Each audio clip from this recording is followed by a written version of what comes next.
الحمد لله نحمده ونستعينه ونستغفره ونعوذ بالله من شرور أنفسنا ومن سيئات أعمالنا من يهده الله فلا مضل له ومن يضلله فلا هادي له ونشهد أن لا إله إلا الله وحده لا شريك له ونشهد أن محمدًا عبده ورسوله أرسله بالحق بشيرا ونذيرا بين يدي الساعة من يطع الله ورسوله فقد رشد واهتدى ومن يعصهما فإنه قد غوى وإنه لا يضر إلا نفسه ولا يضر الله شيئا إن خير الحديث كتاب الله وخير الهدي هدي محمد صلى الله عليه وسلم وشر الأمور محدثاتها وكل محدثة بدعة وكل بدعة ضلالة وكل ضلالة في النار أما بعد فأعوذ بالله السميع العليم من الشيطان الرجيم بسم الله الرحمن الرحيم محمد رسول الله والذين معه أشداء على الكفار رحماء بينهم تراهم ركعا سجدا يبتغون فضلا من الله ورضوانا سيماهم في وجوههم من أثر السجود ذلك مثلهم في التوراة ومثلهم في الإنجيل كزرع أخرج شطأه فآزره فاستوى على سوقه يعجب الزراع ليغيظ بهم الكفار وعد الله الذين آمنوا وعملوا الصالحات منهم مغفرة وأجرا عظيما صدق الله العظيم محمد صلی اللہ علیہ وسلم اللہ کے رسول ہیں اور جو لوگ ان کے ساتھ ہیں وہ کفار کے لیے سخت اور آپس میں نہایت مہربان ہیں۔ تم جب دیکھو گے انہیں رکوع و سجود اور اللہ کے فضل اور اس کی خوشنودی کی طلب میں مشغول پاؤ گے۔ سجدوں کے اثرات ان کے چہروں پر موجود ہیں جن سے وہ الگ ہی پہچانے جاتے ہیں۔ یہ ہے ان کی صفت تورات میں، اور انجیل میں ان کی مثال یوں دی گئی ہے کہ گویا ایک کھیتی ہے جس نے پہلے کومپل نکالی، پھر اس کو تقویت دی، پھر وہ گدرائی، پھر اپنے تنے پر کھڑی ہو گئی۔ کاشت کرنے والوں کو وہ خوش کرتی ہے تاکہ کفار ان کے پھلنے پھولنے پر جلیں۔ اس گروہ کے لوگ جو ایمان لائے ہیں اور جنہوں نے نیک عمل کیے ہیں، اللہ نے ان سے مغفرت اور بڑے اجر کا وعدہ فرمایا۔ یہ آیت خاص طور پہ صحابہ کرام کے جو نبی علیہ السلام کے مخلص ساتھی تھے ان کا ذکر کیا کہ وہ لوگ کفار کے لیے زبردست ہیں۔ شدید کا معنی مضبوط ترین، جس کو نہ خریدا جا سکے نہ جھکایا جا سکے، کسی صورت میں بھی اس کو کمپرومائز کی لائن میں نہ لایا جا سکے۔ وہ اپنے عقیدے اور مسلک پر ڈٹا رہے اور اس میں ذرا بھی لچک نہ دکھائے۔ رحماء بینہم، اور آپس میں صحابہ کرام نہایت ہی مہربان ہیں۔ بے شمار مثالیں صحابہ کرام، آخر تھے وہ انسان، بشری کمزوریوں ان میں بھی تھی، خطا ان سے بھی ہو جاتی تھی، لیکن جو ہی غلطی کا احساس ہوتا تھا فوراً ہی توبہ طائب ہوتے تھے، جس سے زیادتی ہوتی اس سے معافی مانگتے تھے، کبھی پرواہ نہیں کی۔ حضرت ابو بکر رضی اللہ عنہ جیسا عظیم و شان شخص جس کا مرتبہ انبیاء کے بعد سب سے افضل ہے، اگر ان سے بھی خطا ہوئی ہے تو وہ جا کے جس سے زیادتی کر بیٹھے اس کے دروازے پر جا کے روئے اور اس سے معافی مانگے۔ یہ تھے رحماء بین کہ اپنی غلطی کا احساس ہونے پر فوراً رحم دل کسی کے ساتھ کوئی زیادتی نہیں کرتے۔ حضرت عمر رضی اللہ عنہ جیسے مزاجاً قدرتی طور پر سخت تھے، لیکن اللہ سے دعا کیا کرتے تھے، یا اللہ میرا مزاج سخت ہے، اس کو نرم کر دے، میرے دل کی سختی کو نرمی میں بدل دے، اور کمزوروں کے لیے انتہائی نرم اور خلافت راشدہ حضرت عمر رضی اللہ تعالیٰ عنہ میں جتنے واقعات ملتے ہیں کہ کس قدر وہ خلق خدا کے لیے رحم دیتے ہیں۔ گزشتہ جمعہ ہم نے کچھ ذکر کیا تھا ان کی سیرت سے، آج بھی کچھ ذکر ہوتا۔ روی ان طلحہ رضی اللہ عنہ خرج فی لیلۃ مظلمہ فرأى عمر رضی اللہ عنہ قد دخل بیتا ثم خرج۔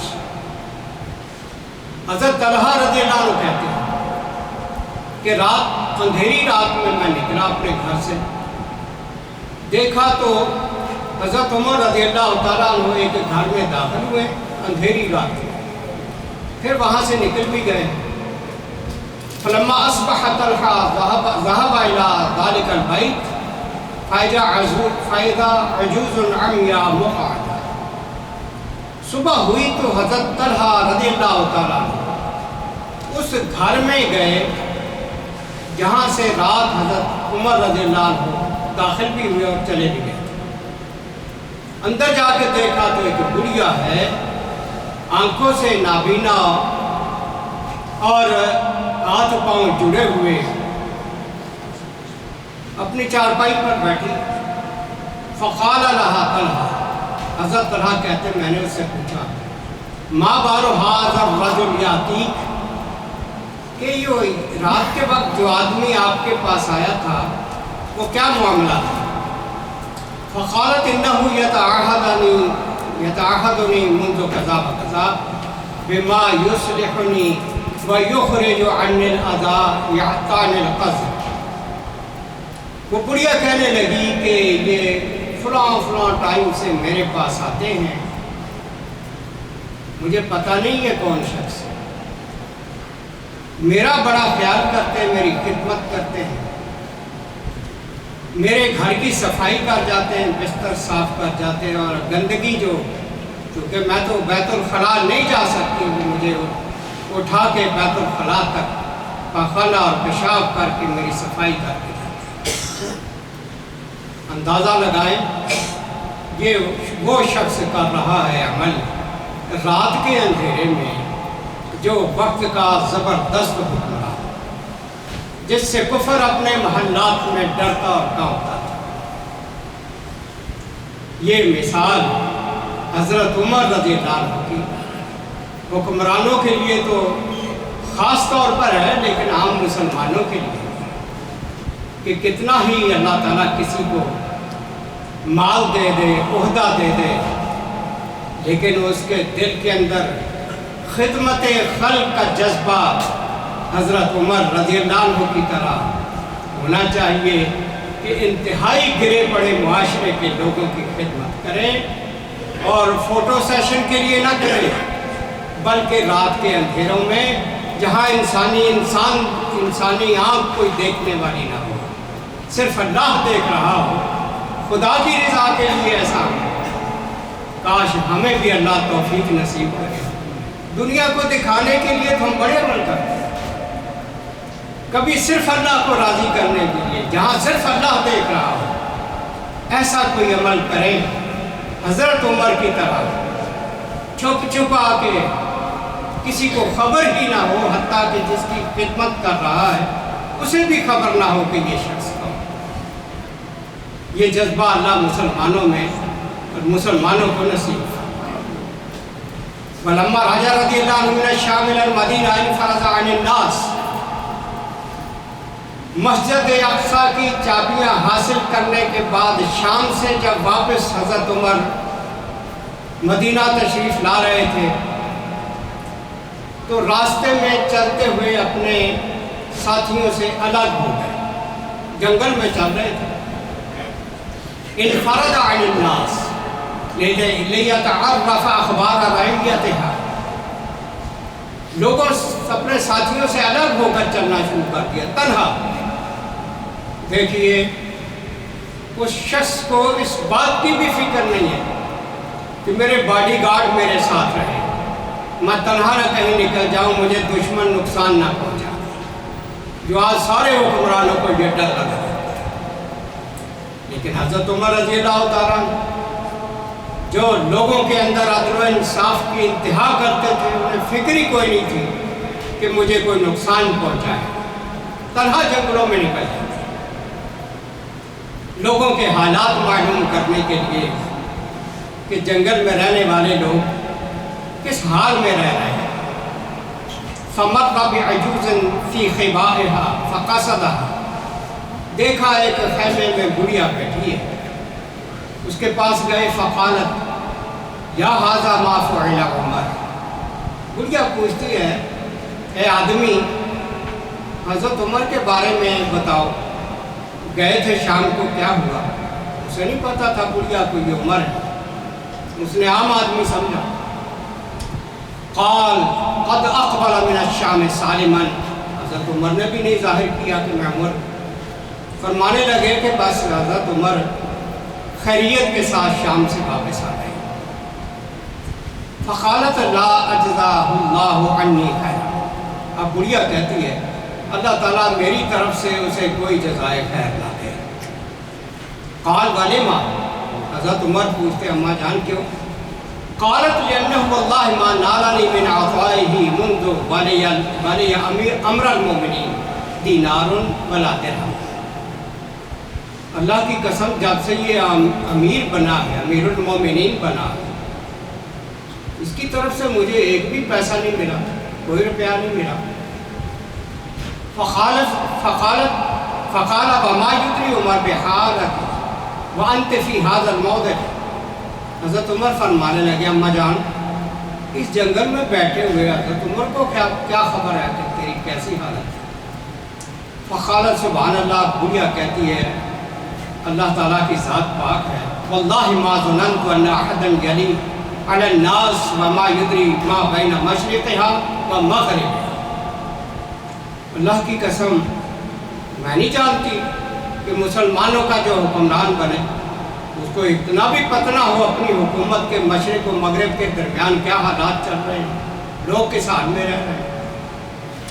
فبکا عمر رضی اللہ عنہ، حضرت عمر رونے لگے، وقال وعمر کل احد افقہ منک حد العجائز، کہنے لگے افسوس ہے عمر، تجھ سے تو ہر آدمی زیادہ سمجھدار ہے، حتیٰ کہ جنگل میں بیٹھی ہوئی دنیا تجھ سے زیادہ سمجھ رکھتی ہے۔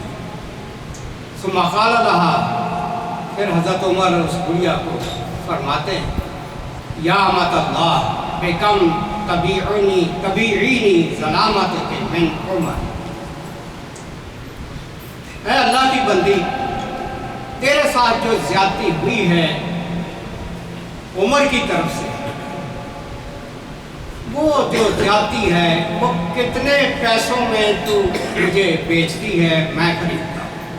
فَإِنِّي أَرْحَمُهُ مِنَ النَّارِ، مجھے حضرت عمر پر ترس آتا ہے کہ اللہ اس کو جہنم کی آگ سے بچائے، لہٰذا میرے ساتھ تو سودا کر، تیرے ساتھ جو زیادتی ہوئی ہے میں ابھی رفع کرتا ہوں، کتنے پیسوں میں راضی ہوں؟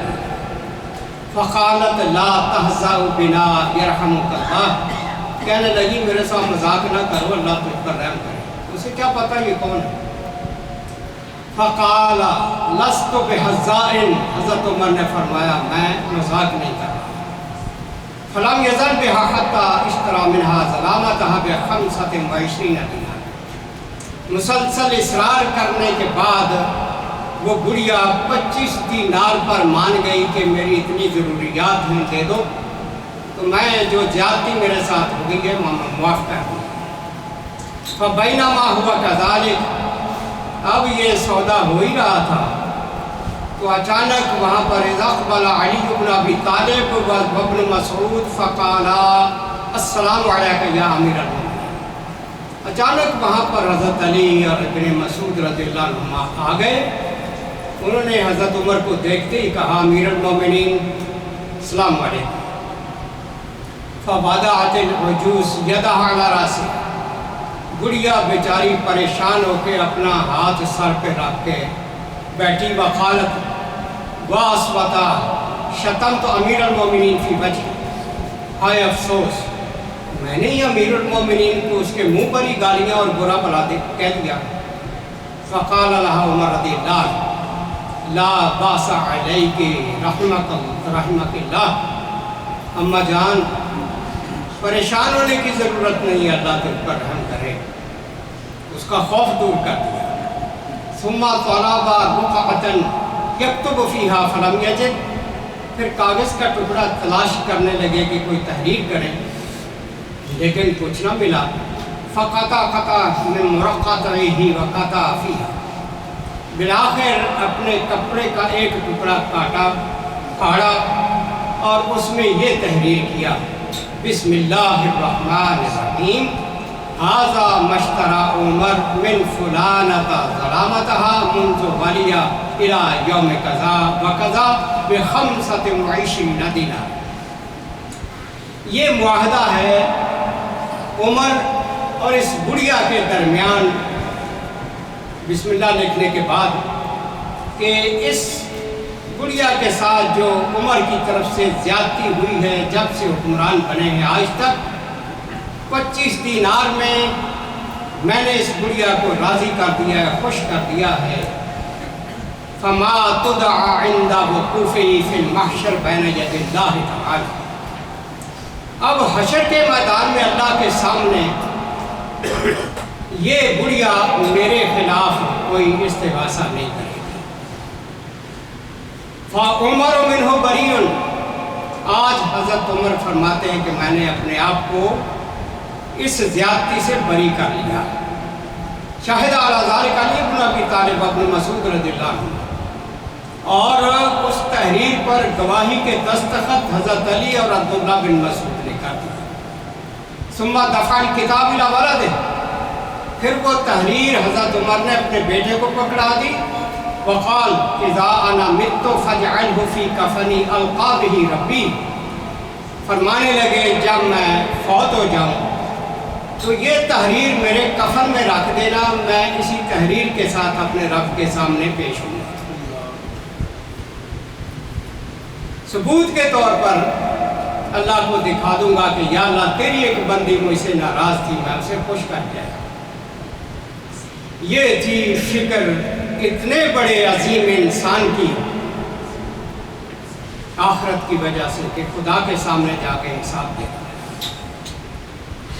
مر عمر بن خطاب رضی اللہ عنہ بباب قوم وعلیہ سائل یسر، شیخ کبیر غریر البصر، ایک دفعہ حضرت عمر رضی اللہ تعالیٰ عنہ گشت کرتے ہوئے دیکھا ایک آدمی بوڑھا، نہایت بوڑھا، نابینا، وہ گلیوں میں بیچارہ سوال کرتا پھر رہا تھا، بھیک مانگا۔ فضرب عضدہ من خلفہ، پیچھے سے حضرت عمر رضی اللہ تعالیٰ نے اس فقیر آدمی کے کندھے پہ ہاتھ رکھا۔ وقال من ای اہل الکتاب انت، پوچھا تو کون سے اہل کتاب میں سے؟ فقال یہودی، اس بوڑھے بیکاری نے کہا کہ میں یہودی ہوں۔ قال فما الجاک الی ما ارا، حضرت عمر نے پوچھا کہ تجھے یہ مانگنے پر کس چیز نے مجبور کیا ہے؟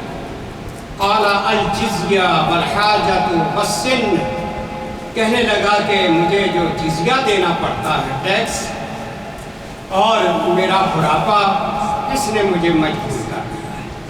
فاخذ عمر بیدہ وذهب به الى منزله، حضرت عمر رضی اللہ تعالیٰ عنہ خلیفہ وقت ہوتے ہوئے اس بیکاری بیگر کا ہاتھ پکڑ کر اپنے گھر لے گئے۔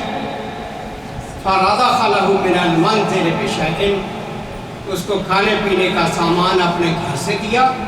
ثم ارسل الی خازن بیت المال، پھر بیت المال کے سیکرٹری کو پیغام بھیجا، فقال انظر ھذا وضرباءہ،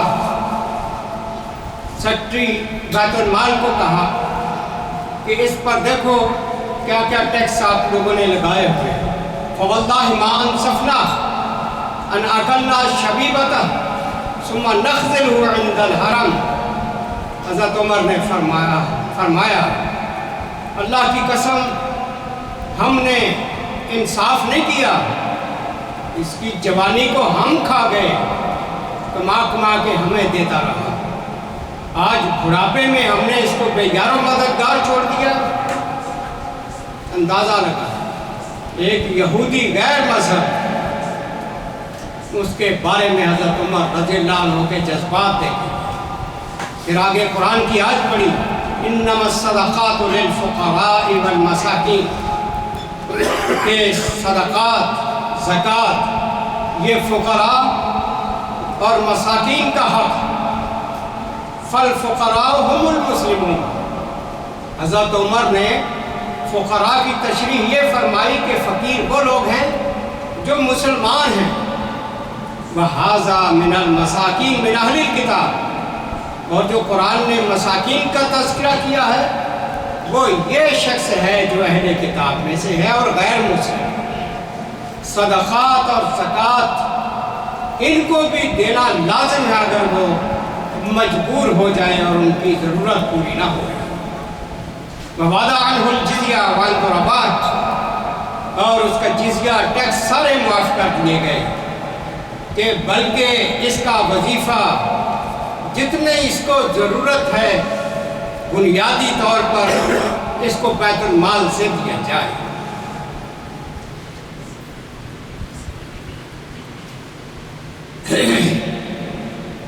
حضرت عمر رضی اللہ تعالیٰ فجر کی نماز پڑھانے کے لیے محراب میں پہنچے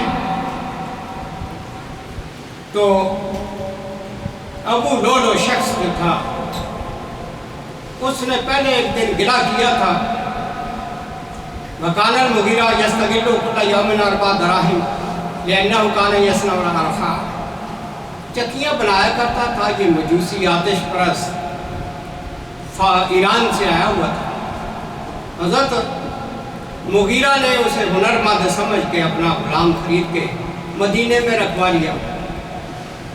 حضرت عمر حالانکہ غیر مسلموں کو مدینہ شہر میں رکھنے کے حق میں نہیں، کہا کرتے تھے کہ غیر مسلموں کو مرکز سے دور رکھا تھا، لیکن حضرت مغیرہ یہ غلطی کر بیٹھے اور اس ابو لولو نے شکایت کی، یا امیر المومنین ان المغیرہ قد اثقل علی غلتی فکلمہ لی لیخفف عنی۔ امیر المومنین مغیرہ میرا مالک جو ہے اس نے مجھ پر میری غلامی کا زیادہ بوجھ ڈال دیا ہے، اس سے بات کریں اور مجھ سے تخفیف کروائیں، اتنا بوجھ نہ ڈالیں۔ فقال له عمر رضی اللہ عنہ اتق اللہ واحسن الی مولاک، حضرت عمر رضی اللہ عنہ نے فرمایا کہ اللہ سے ڈر اور اپنے آقا کے ساتھ حسن معاملہ جو ہے اس کے مطابق معاملہ۔ فغضب ابو لولو وقال یا عجبا، وہ خبیث غصے میں آ گیا اور کہنے لگا قد وسع الناس عدلہ غیری، اس امیر المومنین کا عدل و انصاف باقی سارے لوگوں کے لیے بڑا وسیع ہے اور میرے لیے نہیں ہے۔ وَأَدْبَرَ عَلَىٰ قَتْلِهِ وَاسْتَنَعَ لَهُ خَنْجَرًا لَهُ رَاسًا وَسَمَّهُ وَتَحِيَّنَ بِهِ، اس خبیث نے پھر ایسا خنجر تیار، چونکہ ہنرمند تھا، جس کے دونوں طرف دھاریاں تھیں اور ان دھاریوں میں دندانے بنائے اور اس کو زہر کے اندر بجھا لیا اور پھر تاک میں لگا رہا۔ فجاء عمر الی صلاۃ الغداۃ، فجر کی نماز پڑھانے عمر رضی اللہ عنہ آئے۔ عمر بن میمون کہتے ہیں انی لقائم فی الصلاۃ وما بینی و بین عمر الا ابن عباس رضی اللہ عنہ۔ حضرت عمر بن میمون کہتے ہیں کہ میں حضرت عباس کے پیچھے، ابن عباس کے پیچھے کھڑا تھا فجر کی نماز میں، اور حضرت ابن عباس حضرت عمر کے پیچھے بالکل کھڑے ہوئے تھے۔ وہ جماعت کروانے کے لیے آگے بڑھے. فما ہوا الا کبر فسمعت یقول قتلنی الکلب حین طعنا. حضرت عمر رضی اللہ عنہ نے نماز کی نیت باندھی اللہ اکبر کہہ کے. عمر بن میمون یہ تابعی یہ کہتے ہیں میں نے حضرت عمر کی آواز دوسری صف میں سنی کہ مجھے کسی کتے نے کاٹ لیا ہے، زخمی کر دیا ہے. وطار العلج بسکین کانت ذات طرفین لا یمر علی احد یمین ولا شمال الا طعنا. اب اس خبیث نے حضرت عمر پر حملہ کرنے کے بعد خنجروں کے ساتھ واپس وہاں سے دوڑتے ہوئے دونوں طرف اس خنجر کو چلاتا گیا اور مسلمانوں کو زخمی کرتا گیا. حتیٰ طعنا ثلاثہ عشر رجلا مات سبع وقیل 13 صحابہ کرام وہاں نمازی جو کھڑے تھے ان پر اس نے خنجروں سے وار کیے. ان میں سے 7 یا 9 جو تھے وہ شہید ہو گئے. فلما رأى ذلك رجل من المسلمین طرح علیہ برنسا. ایک صحابی نے نمازی نے دیکھا کہ یہ قاتل ہے، اس پر فوراً اپنا کمبل ڈالا تو کمبل میں الجھ گیا. فلما علم انه ماخوذ نحر نفسه. دیکھا کہ میں پکڑا گیا، اس نے وہ خنجر اپنے ہی گلے پر چلا کے خودکشی کر لی. فقال عمر رضی اللہ عنہ قاتلہ اللہ وقد امرت به معروف. حضرت عمر نے فرمایا زخمی ہونے کے بعد خدا اسے برباد کرے، میں نے تو اسے نصیحت کی تھی. ثم قال الحمدللہ الذی لم یجعل منیتی بید رجل یدعی الاسلام. پھر فرمایا حضرت عمر نے اللہ کا شکر ہے کہ میری موت کسی ایسے شخص کے ہاتھوں سے نہیں آ رہی جو اسلام کا دعویٰ کرتا. وَكَانَ أَبُوهُ مَجُوسِيًّا وَكَانَ يُقَالُ كَانَ نَصْرَانِيًّا. کچھ نے کہا یہ مجوسی آتش پرست تھا، کچھ کہتے ہیں عیسائی تھا. تو 14 ذی الحجہ یہ جو مہینہ گزر رہا ہے 14 تاریخ کو حضرت عمر رضی اللہ تعالیٰ عنہ شہید ہوئے اور ایک دن اور ایک رات مسلسل خون بہتا رہا. دودھ وغیرہ جو بھی پلاتے تھے وہ انتڑیوں سے براہ راست نکلتا چلا جا رہا تھا. وَدُفِنَ مَعَ صَاحِبِهِ فِي الْحُجْرَةِ النَّبَوِيَّةِ. پھر نبی علیہ السلام کے حجرے میں آپ کی قبر مبارک کے ساتھ ہی دفن کیا. وَلَمَّا تُوَفِّيَ عُمَرُ رَضِيَ اللَّهُ عَنْهُ وَأَظْلَمَتِ الْأَرْضُ. حضرت عمر کی وفات پر یوں محسوس ہوتا تھا جیسے زمین پر اندھیرا چھا گیا ہے. فَجَعَلَ الصَّبِيُّ. حتیٰ کہ ایک بچہ اپنی ماں کو کہتا یا اماں اقامت القیامہ. یہ جو اندھیرا چھا گیا ہے قیامت برپا ہو گئی. فتقول لا یا بنیا. ماں کہتی نہیں بیٹے ولیکن قتل عمر رضی اللہ تعالیٰ. دراصل حضرت عمر رضی اللہ تعالیٰ عنہ شہید ہو گئے. آپ کی شہادت نے مسلمانوں کی کمر توڑ کے رکھ دی تھی. خداوند عالم کا یہ عظیم الشان خلیفہ جس کی عدل و انصاف کی داستانیں پوری دنیا میں پھیلی ہوئی ہیں، کفر بھی ان کو مانتا ہے. اللہ تعالیٰ ان کے جنت میں عظیم الشان درجات بلند کرے. مسلمان حکمرانوں کو خصوصاً اور ہم جیسے ناکارہ مسلمانوں کو عموماً ان کے نقش قدم پر چلنے کی توفیق نصیب. اقول قولی ھذا واستغفر اللہ لی ولکم ولسائر المسلمین.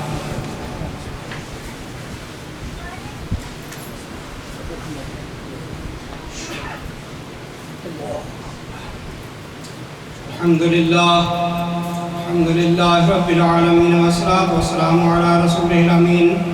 اما بعد فیا معاشر المسلمین اعوذ باللہ من الشیطان الرجیم. بسم اللہ الرحمن الرحیم.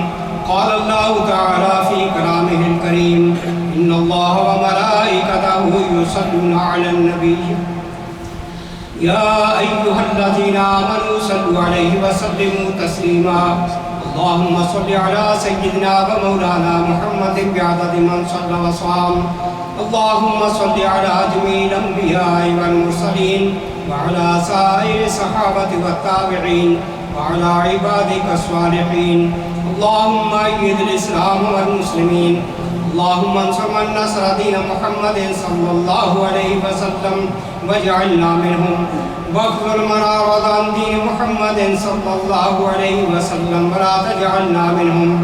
اللهم أرنا الحق حقا وارزقنا اتباعه، وأرنا الباطل باطلا وارزقنا اجتنابه. اللهم ثبتنا على الإسلام، اللهم نور قلوبنا بنور الإيمان. اللهم اغفر للمؤمنين والمؤمنات الأحياء منهم والأموات. عباد الله رحمكم الله، إن الله يأمر بالعدل والإحسان وإيتاء ذي القربى وينهى عن الفحشاء والمنكر والبغي يعظكم لعلكم تذكرون. اذكروا الله يذكركم وادعوه يستجب لكم، ولذكر الله تعالى أعلى وأولى وأعز وأجل وأتم وأهم وأعظم وأكبر. صدقنا.